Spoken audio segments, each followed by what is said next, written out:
All right, Bismillah ar-Rahman ar-Rahim. Alhamdulillah, wassalatu wassalamu ala Rasulillah wa ba'd. So let's begin, inshallah. So welcome back to another session of the Quran study class. Inshallah, we have completed Surah Al-Baqarah and we have completed Surah, what was the other surah we completed, anybody? Yes, Jabir. Ali Imran, very good. And now, yeah, hold on, questions at the end, inshallah. So now we're moving on to the next surah, which is Suratun, chapter number 4. Does anyone know? Suratun Nisa, very good. So we're going to be covering Suratun Nisa and a little bit about Suratun Nisa. There are 24 sections in it, and there are 176 verses. Now, when we looked at Surah Al-Baqarah and Ali Imran, I mentioned that these two surahs are kind of like a pair. Why are they a pair? They're both long, they're both Medinan, and they have a similar style in the surah. So if you look at the beginning of the surah, they start with letters. If you look at what the content is in the beginning, you look at what the content is in the end, that there's a dua and all of that. They're very similar throughout, as well as particularly in the beginning and end, and the way in which the words are put together. Surah An-Nisa, chapter 4, and the following surah after that, number 5. Does anyone know what surah 5 is? Ma'idah. So Nisa and Ma'idah, they're also like a pair. They're also both Medinan. They have similar style. They have some similar themes as well. So that is a little bit about Surah An-Nisa. So Nisa means women, plural. W-O-M-E-N, the women. And usually, I mentioned this before, usually a surah title is a label that mentions one incident in the entire long surah.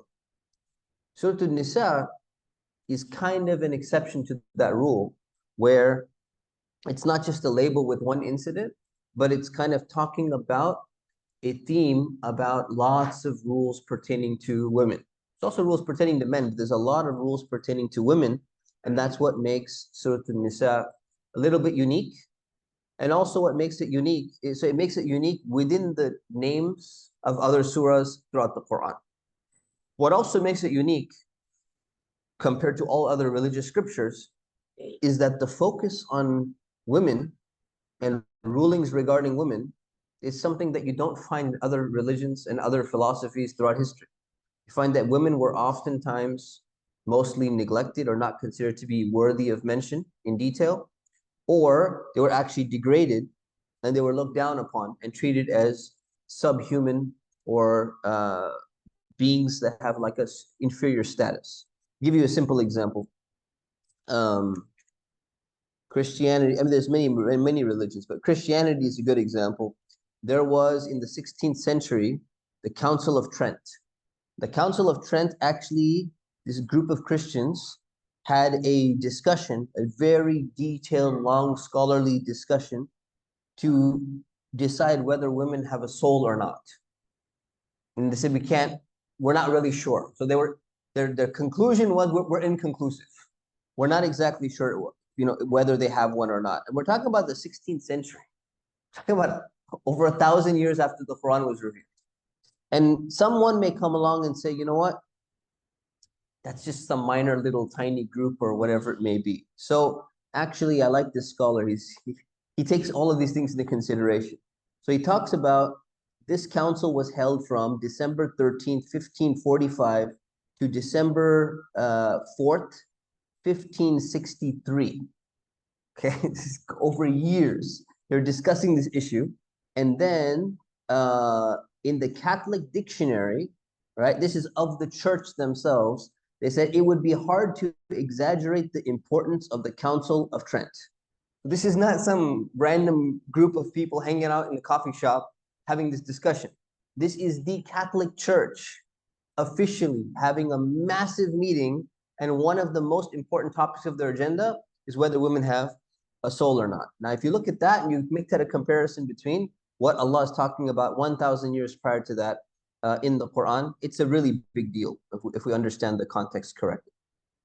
So let's begin with Surah An-Nisa. So Allah subhanahu wa ta'ala, what? The reference, this is the Catholic dictionary, and the Council of Trent, the comment is a book by Fobot called Love, Marriage, and Jealousy, page 371. Okay. All right. So section 1 of Surah An-Nisa, it begins. أعوذ بالله من الشيطان الرجيم بسم الله الرحمن الرحيم يا أيها الناس اتقوا ربكم الذي خلقكم من نفس واحدة. People, be mindful of your Lord who created you from a single soul. So basically Allah is talking to all people now. He's not just addressing the believers. He's addressing all humanity and saying, remember that you should be mindful of Allah, and Allah is the one, your Lord is the one who created everyone from a single soul. So why is it significant to remind people that there came from one soul? Because it teaches us that humanity has one origin. And one of the reasons why people start going into division and start getting jealous of each other and thinking one group is superior to another group is because they think we're different. You know, you're from that group and I'm from this group. And Allah is reminding everyone that everyone is actually from the same group. So there's no need to get into this idea of excessive tribalism where you start looking down upon other groups and other people.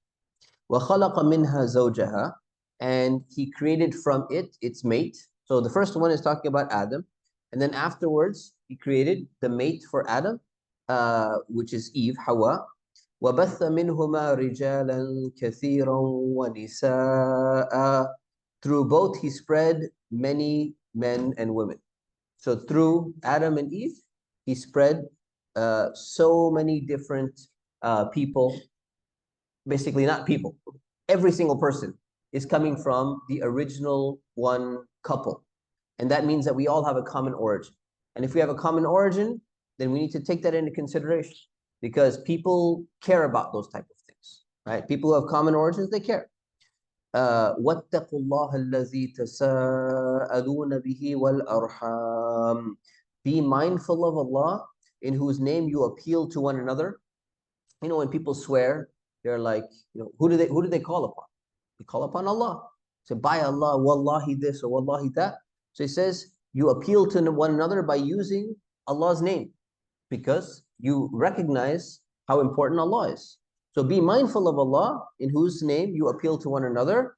Wal arham. So it carries over. Wattaqu al arham, meaning be mindful of family relationships. Take them very seriously. So this verse in the beginning here, it kind of starts to set the foundation, and Allah subhanahu wa ta'ala says, Inna Allah kana alaykum raqiba. Allah is always watchful over you. I mean, He's watching every single thing that you're doing. If you're not being mindful of Allah and you're doing stuff that you shouldn't be doing, or you're not taking care of family relationships, then Allah is watching that. So look at the connection here. First, Allah mentions that He created all of us from one, and then He created the mate, and everyone else descends from this couple. And then He says that you should be mindful of Allah and you should be good to family. Being good to family means that the connection between, you're all from the same family. But then later on down the line, this idea of arham means the wombs. So everyone is coming out, you know, unless there's some intervention taking place, everyone's coming out of a womb of a woman. And this is why Nisa is called Nisa. It's going to talk about a bunch of rules relating to women, but it's saying that, you know what, everyone's been created from a male and a female, but the way in which they came out, everyone came out of the womb of a female, basically. And that is the way in which family ties became established. We talk about blood ties. What is a family? A real family is people who have a similar womb in common or similar blood in common, because they're from the same bloodline, even though we go all the way back to the same origin. So Allah is saying, this is your basis for taking care of your family. Now, why is family so important? Some people don't understand today, many people don't understand the importance of family. Like some things, You need to explain. Whereas if you ask someone 50 years ago, you didn't need to explain to them why. They're just like, this is so obvious. Why would you explain something to me? Like, for example, the idea of like gender. There's a male and there's a female. So you don't need to explain that. But today, you don't need to explain that. But when it comes to family, if you ask somebody 50 years ago, why is family important? It's not even a question that needs to be explained to most people. But nowadays, it needs to be explained. So part of the explanation, we've talked about it before, but part of the explanation is that the family is the building block of society. And if it's a building block of society, if you want your society to be strong, all those building blocks within have to be strong as well. It's like a wall. Someone give a good example. It's like a wall. So if you have a wall is made of these separate individual bricks. Some of the bricks are destroyed, your wall becomes very weak. If those bricks themselves are very weak within in like different parts, your entire wall is going to be very weak. But if those bricks, all components and all parts of the bricks are strong, you're going to find that the wall is strong. It's able to resist whatever's going to happen. Back in the days, you'd have catapults being shot at walls of cities. If you had weakness in the wall, your wall is going to come right down, army is going to invade, and you're done. You're finished. So family is the exact same way. When you have strong families in a society, that society is going to be strong. When you have weak families, where if you call up your family members, hey, I'm in a really difficult situation, can you help me out? I don't have time for you. No way, man. Sorry, go ask somebody else. If you have weak families, you're going to have a weak society. Right? So this is why Allah subhanahu wa ta'ala is mentioning this. The importance of family in Islam is not something you should take lightly. وَآتُوا الْيَتَامَى أَمْوَالَهُمْ. Give orphans their wealth. So now it switches. It's talking about family. And now it's talking about someone who has lost family. So what's an orphan? An orphan is someone who has lost their family, lost their parents. Or more particularly, at least their father. This is what it was considered to be. Because the father is the one who is going to be financially supporting the family. And what ended up happening, remember, this is a Medinan surah. So there are Muslims who are going out for battle in wars, and they're being killed. And the soldiers are men. And so when somebody loses their, they lose their father, these children need to be taken care of somehow. And wealth is a very important part of being taken care of in every society. So what it's saying is that these children who have become orphans and their father has died, whether it's in battle or some other way, and the father had money and he left behind money, and these orphan children, like let's say the mother's gone too, these young children says that money belongs to them because they're going to be inheriting from their father and their mother when they die. So it says, وَآتُوا الْيَتَامَ أَمْوَالَهُمْ. Give orphans their wealth. It's referring to when they become adults. So why would this have to be said? Give orphans their wealth. Because the orphans, if they're young and they're not adults yet, they don't automatically take their money. So who's going to watch their money while these kids are growing up? Someone has to watch it. Someone has to make sure this money gets to these kids when they're able to be responsible. So if you have a 7-year-old kid, and your father just died in the battlefield, and he left behind $100,000, should you, and I'm interested to know what the 7-year-olds have to say. Should you give the $100,000 to the 7-year-old? What do you think, Reza? Hold on. What do you think, Reza? Asking you. Any view? No view? No opinion. Isa, what do you think? You think no? No? Why not?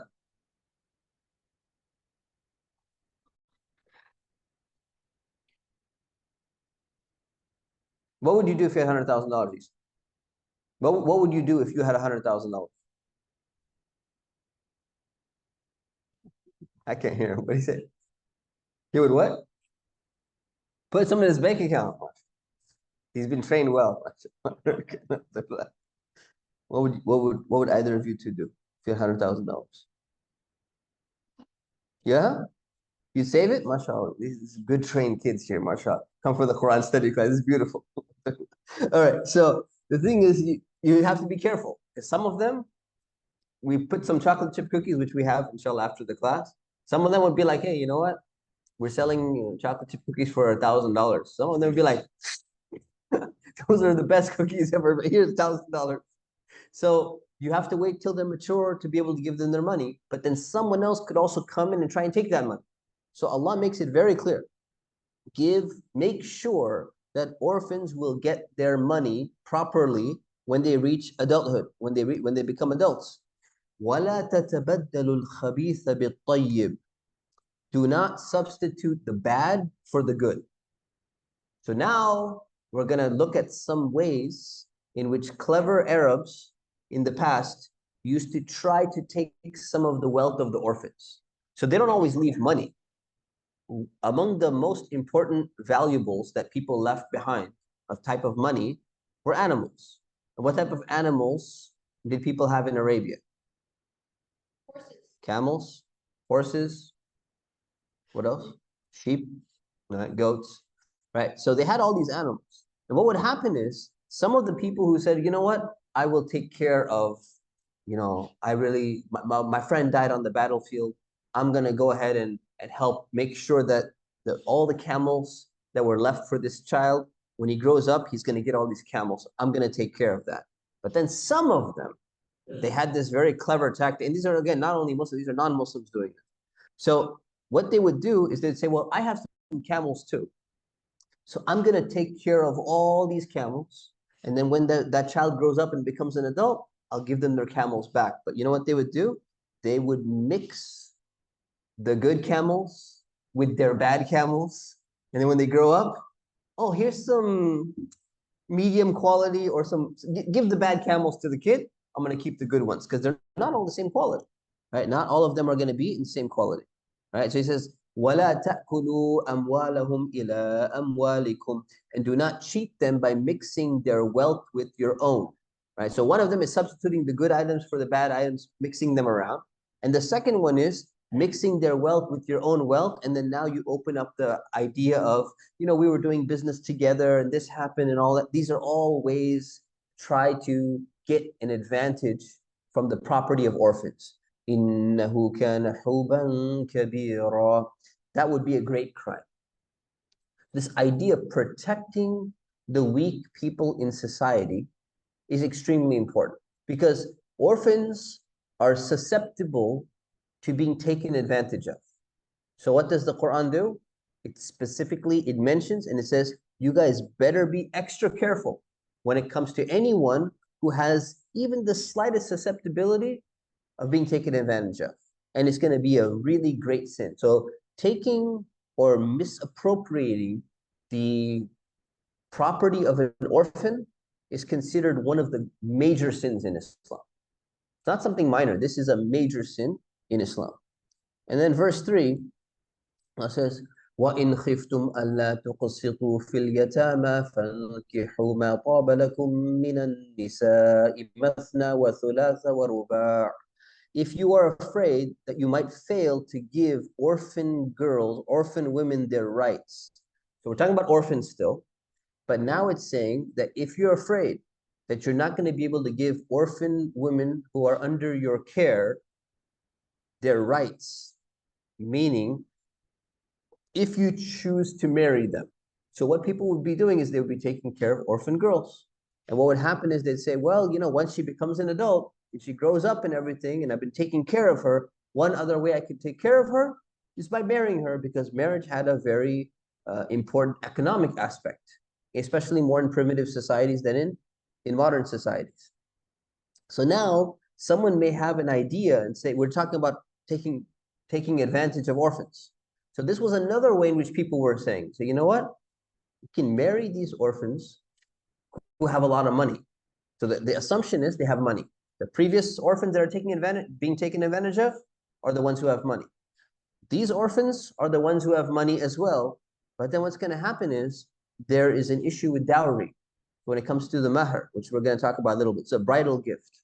So what people would do is they would try to either somehow take the money from the orphans by marrying them, or they would try to get a reduction in the normal bridal gift dowry that woman would normally be getting.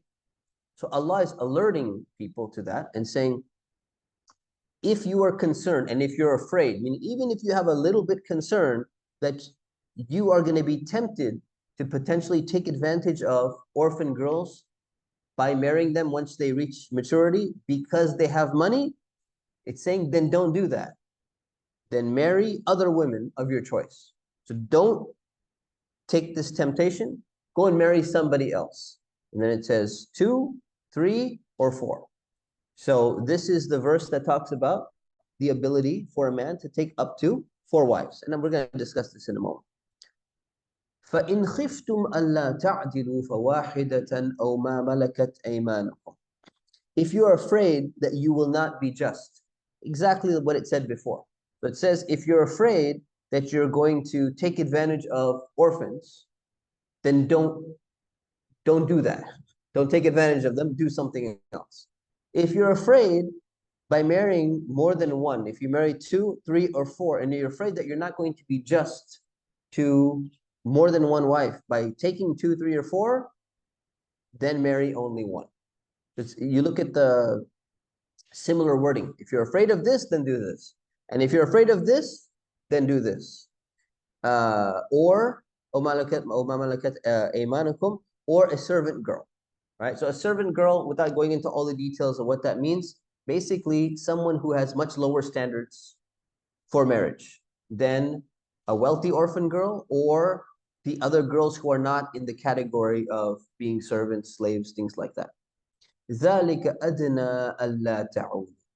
That makes you less likely to be unjust. It says this is the option, this is what you should go for because you are protecting yourself. And if you protect yourself, then you're less likely to fall into doing something that is forbidden in Islam. So you should do that. So let me comment on a few points here. Number one, what does it mean to be just? Right? It says Allah ta'dilu. So being just means, I have a few things here. So justice is in things which can be measured, right? Things which are apparent.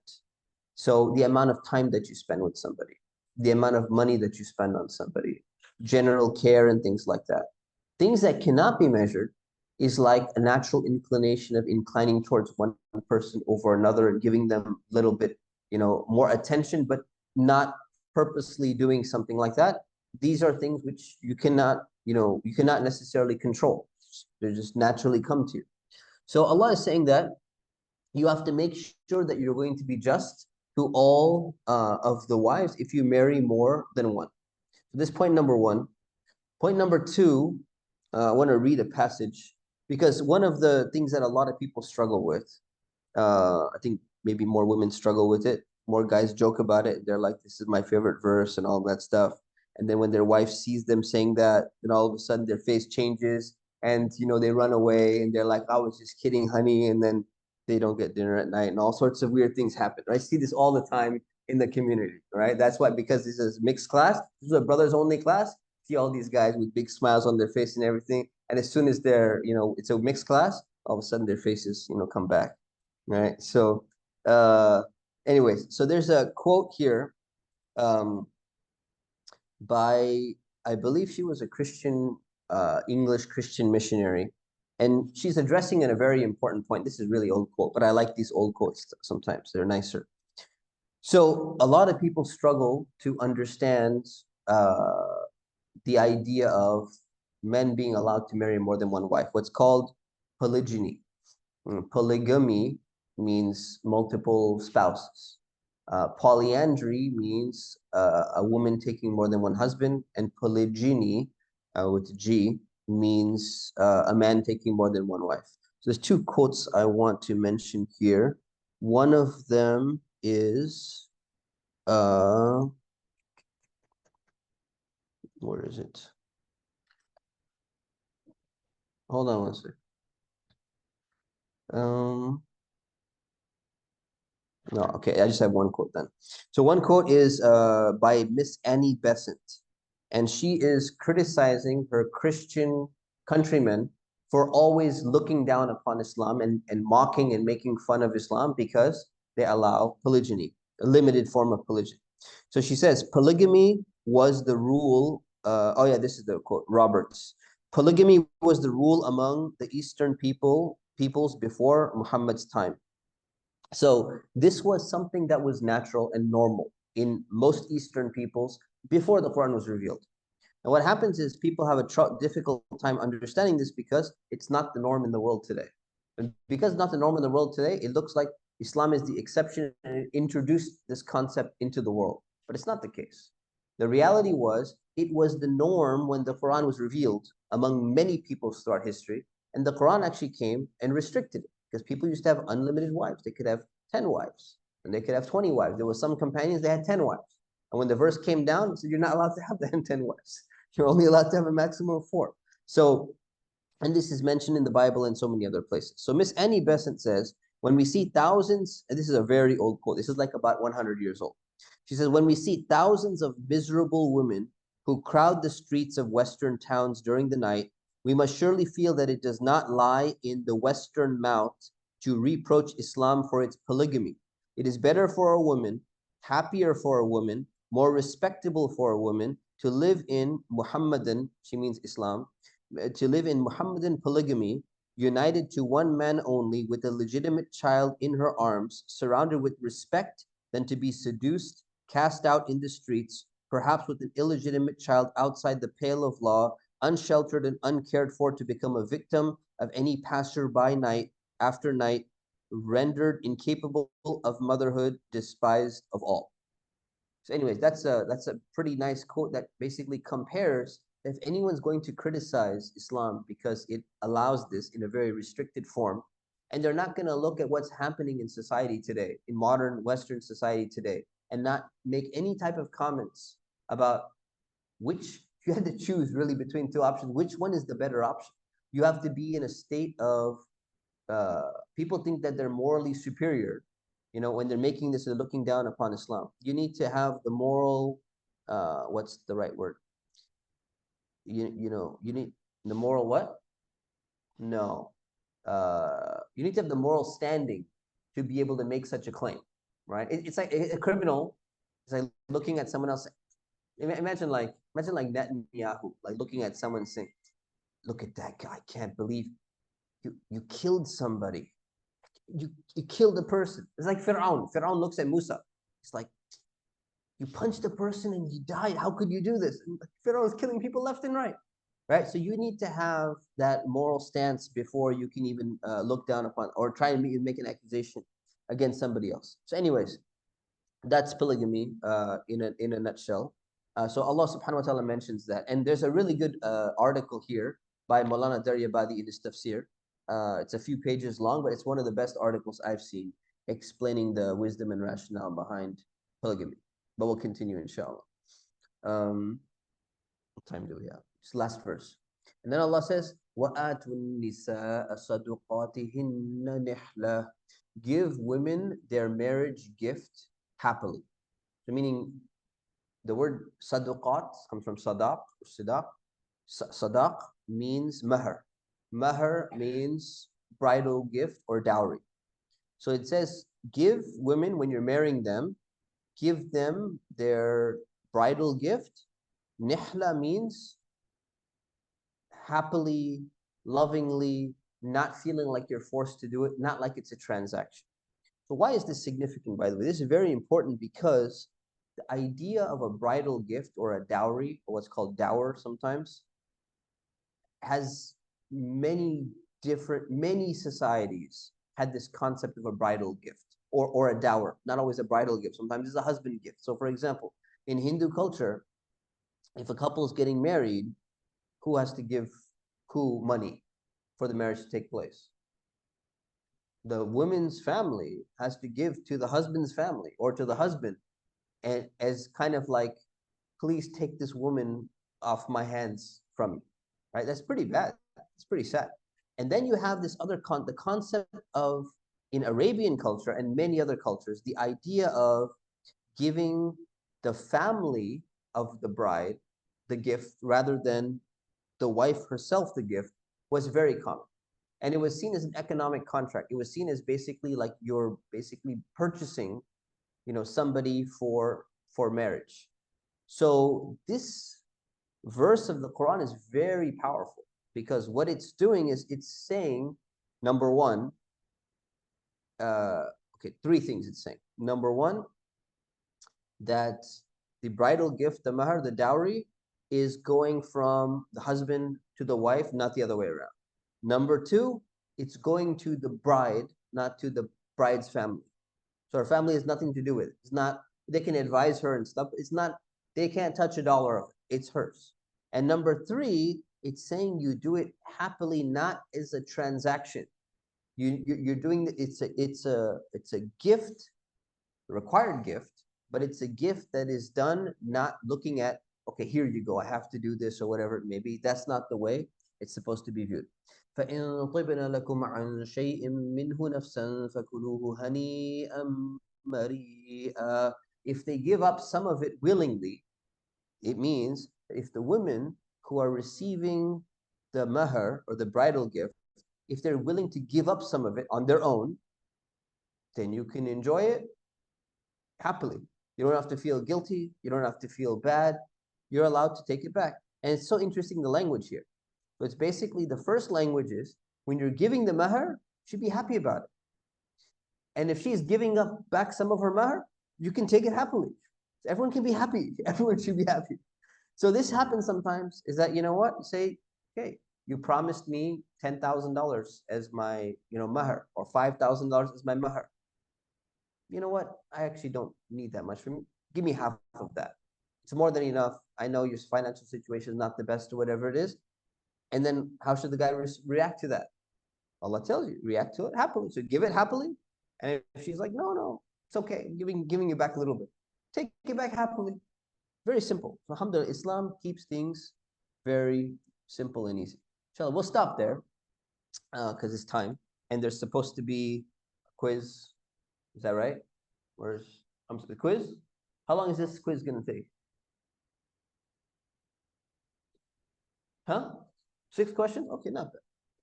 I have no idea what's going to happen here because it's not a Kahoot. So we'll take some questions and we'll take the quiz and then we'll take some questions. So, huh? I have no idea. What is it? Verbally or what? It's verbal questions. Okay, go. Bismillah. So, so then there's a team thing, so people should get. Okay, so teams. People, everyone get into teams of 3 or 4? Teams of 3 or 4.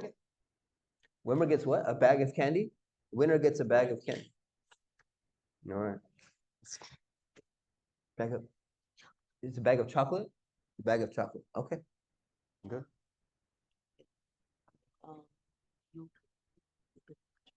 Okay. You gonna read the question too? Okay. Okay. Everyone got their teams? Okay, show me one team. Raise your hand. One leader, team leader. Only the team leader. There's got to be a leader for every team, by the way. How many teams do we have? 1, 2, 3, 4, 5, 6. Jabir, your own team? Okay, 7. We got 7 teams. And 8. Okay, we got 8 teams. Okay, good. Let's start it. First question. How much of the orphan's property do you give to them? Okay, so I'm gonna call on somebody. Okay, I'm gonna call on Team Isa. Give all of it. Okay. Do they get all of it when they're kids still? Do they get all of it when they're kids, the orphans? No. Okay, good.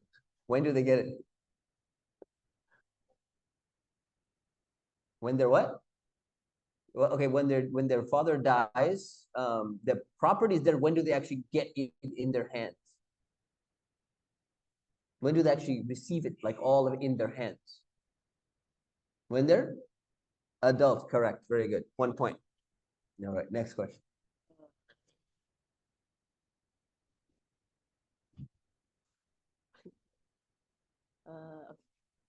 What should someone do with the money Allah has given them? What should someone do with the money Allah has given them? Oh, what should they do to their family with the money that Allah has given them? Team? Yes. They should use it wisely and give it to the poor. And to their family as well? Yes, good, correct. 1 point. 1 point. Next question. Uh, what does it mean to be just with them? I think we're talking about the two people. The wives. Okay. The question is, what does it mean to be just to your wives? Go ahead, back. Huh? To be fair, need something more than that. Huh? Give them what? Treat them equally. It's the same as fair. More, more details. Okay. Another team. Okay, go ahead.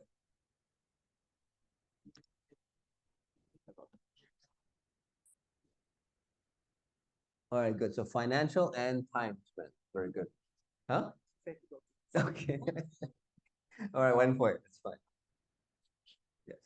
If a wife gives up part of her gift, what can the man do to it? Okay, if the wife gives up part of her gift, what can the man do to it? His team over here. Say what? Accept it happily. Very good. Okay. Excellent. 1 point. A tiebreaker question. So okay. Someone has to get the gift to a tiebreaker question. Okay, let me see. It's only the people who got a point so far already. All right. So okay, I got a good tiebreaker question.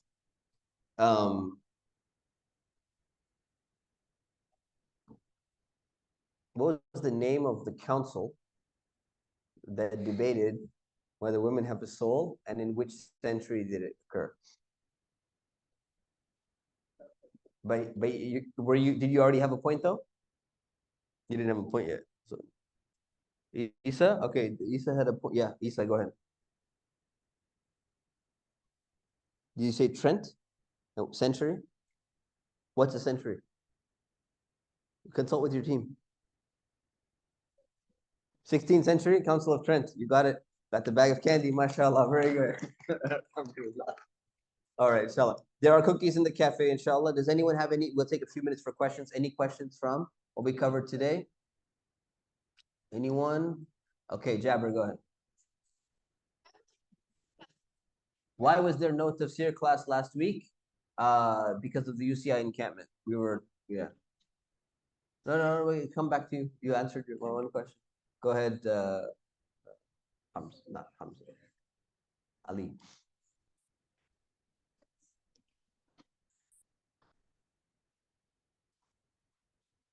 Yeah, can everyone please be quiet so I can hear I can hear Ali?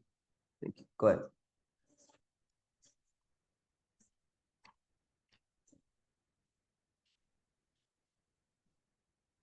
Okay. So if the animals died by the time, that's a good question. If the animals died by the time the kids hit the age of maturity, that's the job of the guardian to take care of the animals and to sell them off or use their meat or something like that before they would lose all of their potential. Because animals have this risk and benefit. So if an animal dies, you just lost a lot of money. If an animal gives birth, you just made a lot of money. So it's kind of like there's a risk and there's a potential for benefit. Right, so great question. Alhamdulillah. All right. Last question here.